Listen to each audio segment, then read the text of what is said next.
Yo, what's up, y'all? It's MMA Analyst.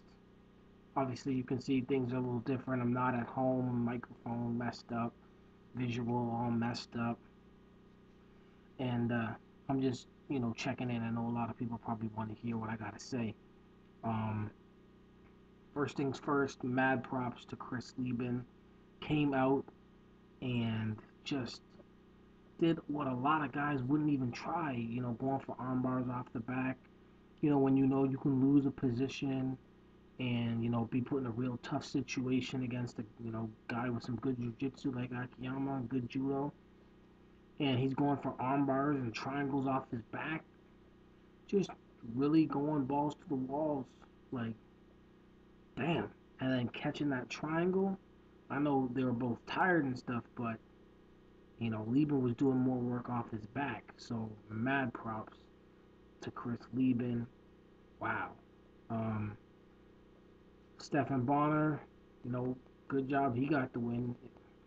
It would have been hard for Dana White to be able to explain why this guy was still in the UFC with 5 straight losses in the UFC, but he got the win. It was a tough one at that. It was a brawl, real wild and stuff. Not really my type of fight, but definitely probably going to be a fan favorite for a lot of people. And it showed, a lot of heart. That's what tonight was. It's actually like a big heart night. Um, Lytle, tired of this dude coming out here and throwing all this crazy wildness when he could just submit people. In his last fight, the guy took his back for half a second. He rolled into a knee bar. In this fight here, um, you know, got mount, jumped from mount, side control, isolated the head and arm for an inverted triangle. Then he isolated the arm and did a straight arm bar. Damn, nice. So, mad props there. I'm not really going to talk about the other ones off the top of the head. I don't even really know what went on because I'm just still all wowed up about this main event. Brock Lesnar. There's one big good thing that we did see from this fight, and that's Brock Lesnar show some resilience and then show a little. I couldn't really hear because I wasn't able to watch this in the type of atmosphere I would like. I was at a bar. I don't really like that. Like I said, I'm away from home. Um, but anyways, couldn't really hear the post fight, but it sounded like he was being respectful. So that's nice. But resilience is the good thing. And also, I talked about all the other good stuff. But what I gotta ask y'all is, is Brock Lesnar really the number one heavyweight in the world from what we just saw? I know it's hype. The UFC gotta hype up their guy, win or lose, in that fight. We saw a guy come out who clearly has no clue about striking, and the minute he got hit, and yeah, Carwin's a tough guy with powerful punches, just turtled up and did his best Bob Sapp impersonation and ran around covering his head up against the cage and then fell to the ground and turtled up in a corner, just like Bob Sapp. And then Shane Carwin, who's also another top 10 heavyweight, comes over and starts beating on this dude and gasses in the first round and is so tired that in the second round he can't even he's useless. Easiest takedown of Brock Lesnar's career.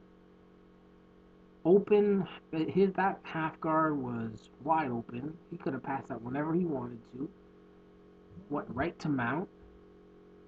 Went from mount, locked up a head and arm choke, and jumped right to it, and that was it, and got a submission.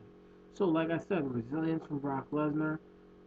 Obviously, the man, he's been a wrestler, a Division 1 wrestler. So his ground game is not, something that's probably too new to him. So learning how to do a head and arm choke and stuff like that is something that a big guy, that would come first and foremost. You gotta learn how to do that.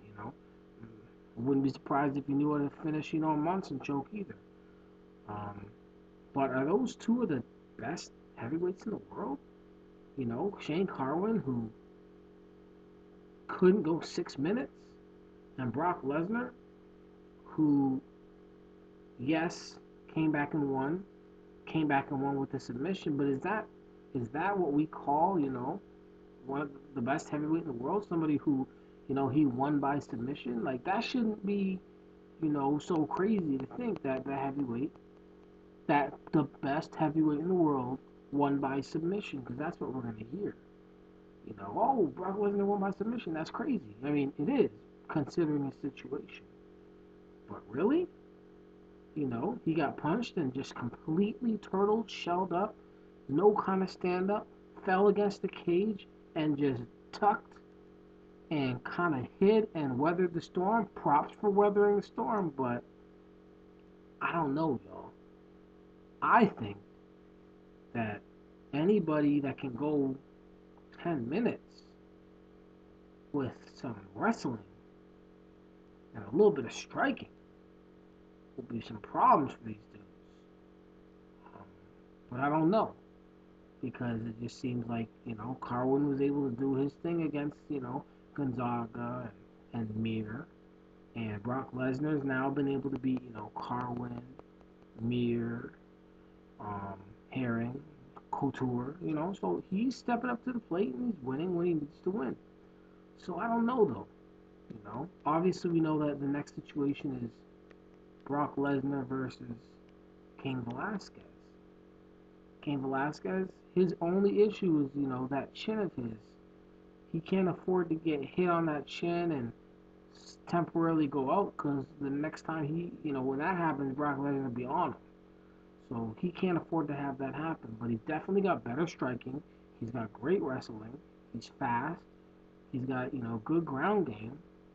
And we know he can go 15 minutes. So, Dos Santos, there's a question mark. What can Dos Santos do? We know he can come up and be just pressure. I don't even know how much of the shot Brock took is what made him completely cover up.